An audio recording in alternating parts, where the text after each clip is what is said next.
Philadelphia's big week is finally here, and the injury news is already looking better than I expected, except for this Cowboys star who is now not likely to suit up.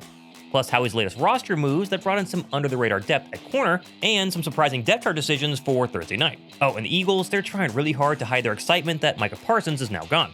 I'm Thomas Mott, this is the Thomas Mott Show.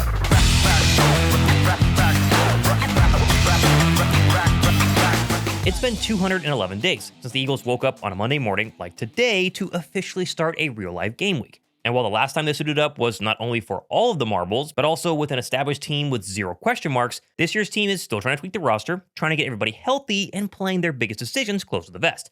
But Monday's practice might have revealed more than I expected about who's playing and who's not versus the Dallas Cowboys on Thursday night.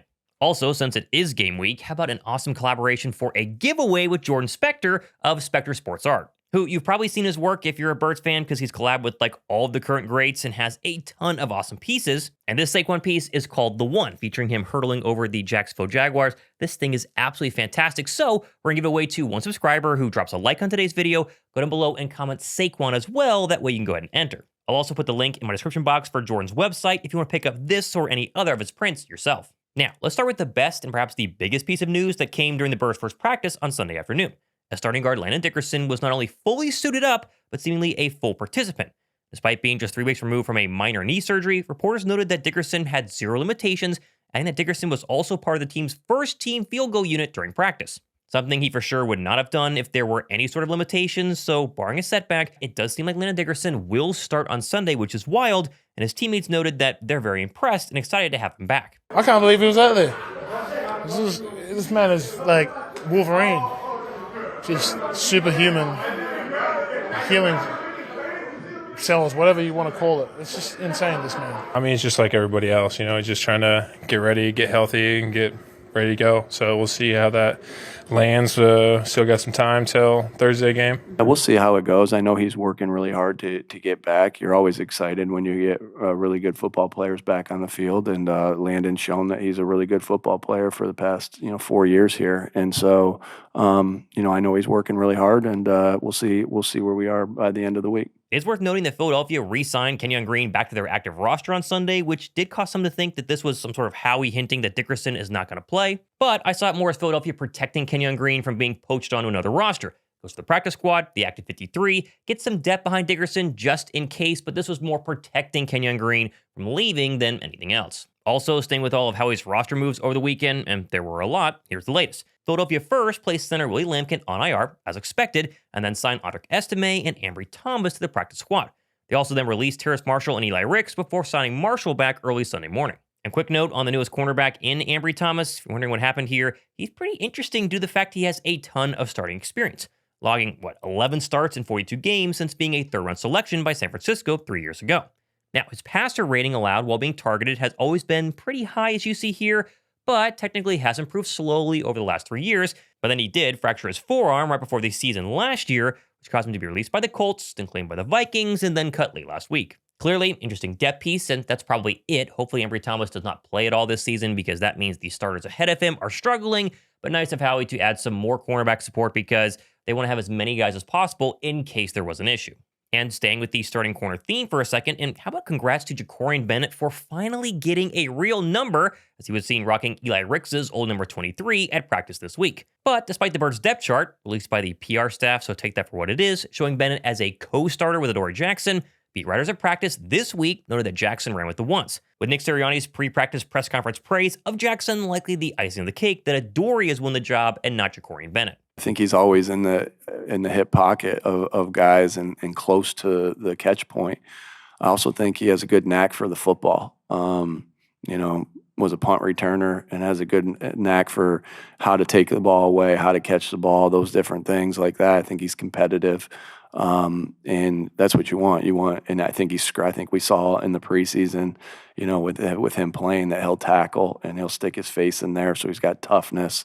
And so you really want, as a receiver, you look at a lot, is how close is he to me when I'm making the catch. And I think that, he has the ability to shadow receivers and we'll need those efforts this week against a really good receiving and tight end core.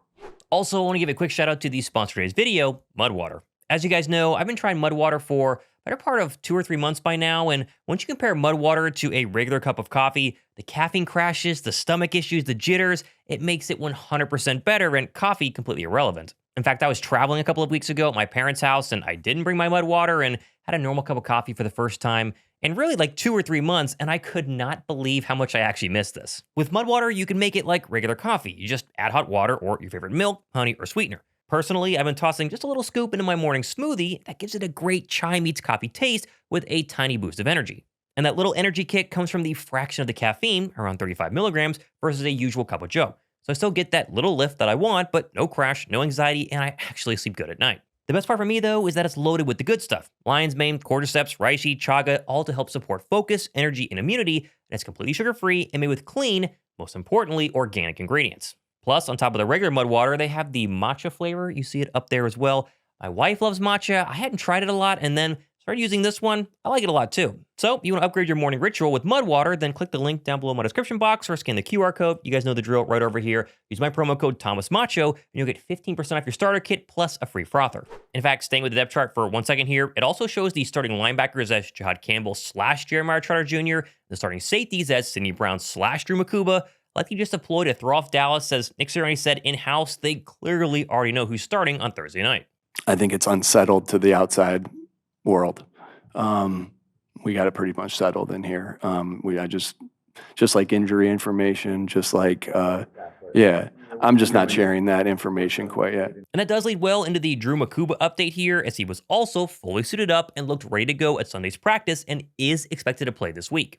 Well, I did see multiple beat writers kind of argue about who's going to go ahead and start at safety on Sunday. Particularly, one said Sidney Brown would start, the other said Drew Mukuba will start. My guess is it will be Sidney Brown. I think Mukuba plays on Thursday night, but in terms of the actual snap one starting safety, it's probably going to go ahead and be Sidney Brown. Other quick injury notes here, and A.J. Brown once again suited up and at practice on Sunday and Monday, and then when asked after practice by beat writers if he's going to play on Thursday night, he said, quote, "Hell yeah." So I would take that as a very good sign.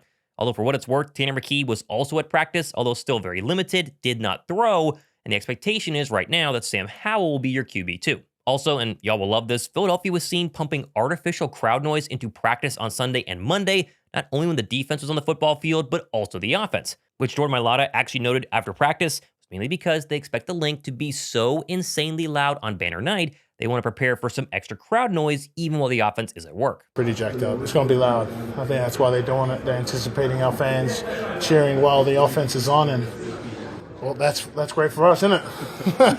We're supposed to be on the same page. How can we be on the same page when we have to do sign language? How can we be on the same page? We're out there doing sign language. Now, flying back to the whole Dallas trading away their best player in Micah Parsons late last week, and I loved how every single Eagles beat writer on Sunday and Monday was very quick to ask how Micah being traded changes the matchup just 3 days from today. And well, naturally, a lot of birds were very quick to downplay the fact that Dallas is still very dangerous. I don't have Micah. What do you think about the Cowboys defense? Well, the Cowboys are a really good team. I mean, we're still playing the Cowboys. We're not playing Micah or Micah's former team. We're still playing the Cowboys, but it's a different Cowboys than the past. They got different coaches, different coordinators, so it's different. It's first game of the year. We think we know what we're going against, but same thing for them. You add new stuff every season, so.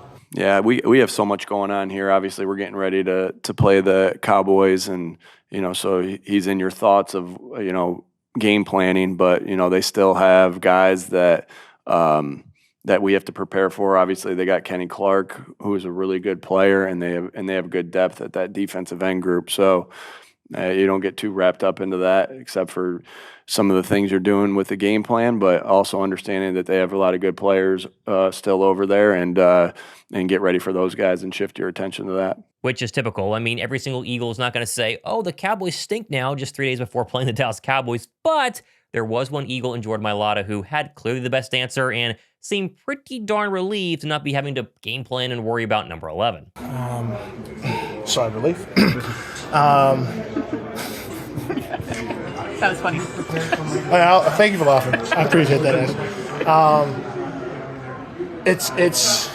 I say that as a joke, but at the same time, man, it's just kind of crazy.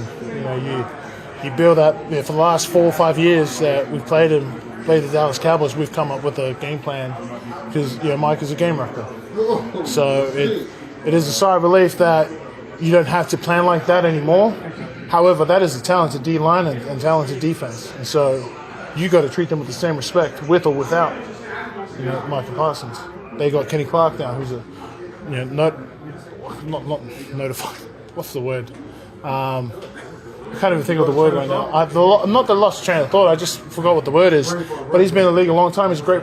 I was going to swear. He's a great bloody player. And so now we got to figure out how he affects our game plan and how we can control that. The new focus for the Eagle O-line is the newest member of the Dallas Cowboy D-line in defensive tackle Kenny Clark, who came over in the Micah Parsons trade and was once a very dominant interior force who still flashes, has plenty of talent, but is aging towards 30. And the best part is, the last time Kenny Clark faced the Birds' offensive line, he got absolutely bullied, especially against the run in the NFC wildcard loss at the Link. That game earned Kenny Clark the second lowest defensive grade for the entire Packers unit with a, wait for it, PFF grade of 39.4.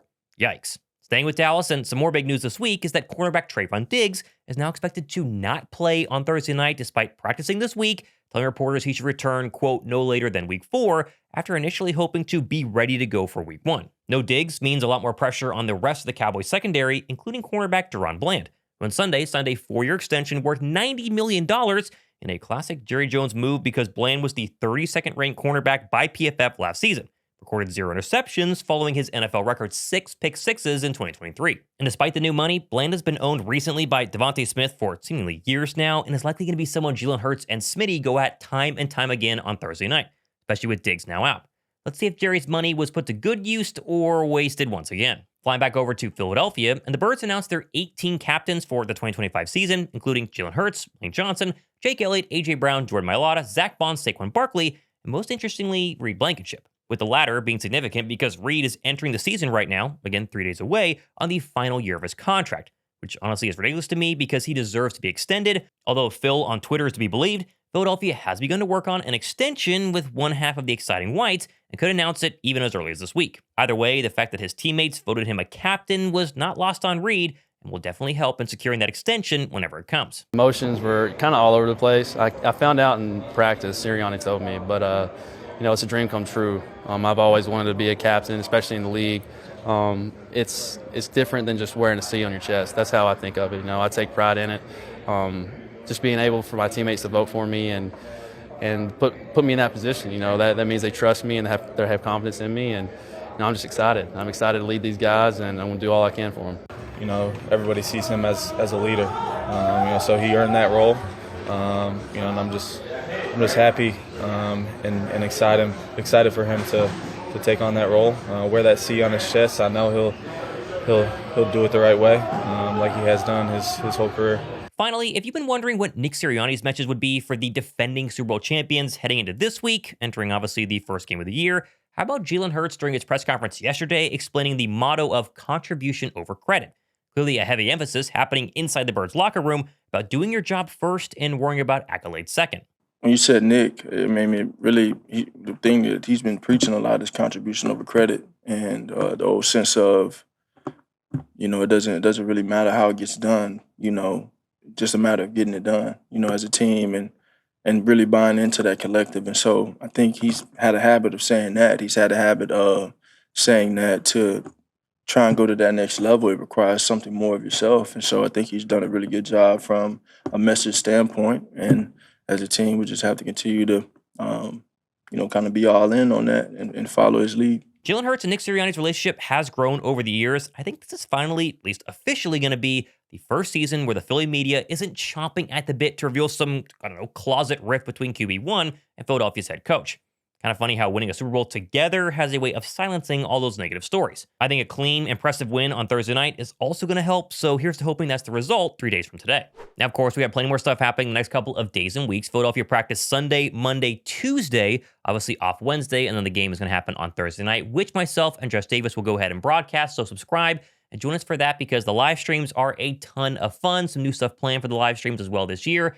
Of course, get in on the Jordan Spector giveaway here. If you haven't seen this thing, try and put it in front of me here. This thing is absolutely awesome. Saquon Barkley hurdling kind of want to hang it on my wall, but I'm going to give away to one subscriber who drops a like and comments Saquon down below. I'll announce that winner later on this week for the show. I'm Thomas Mott. It's game week. We've made it. I'm so darn excited. This has been the Thomas Mott Show.